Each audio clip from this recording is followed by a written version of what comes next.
মামা শোন, এভাবে দুজন একজনের ধরলে কামাই বেশি হবে না। অর্থাৎ তুই এদিক যাই মই এদিক যাই, কেন গা বেশি বেশি টাকা কামাই করতে পারবো, তাছাড়া হবে না।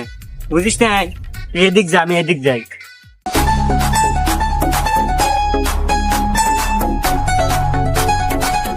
ও ভাই ভাই, পটল আর কাঁচামরিচ গাছ তো ভালোই হয়েছে, তো একটা কথা শোনেন, আসেন।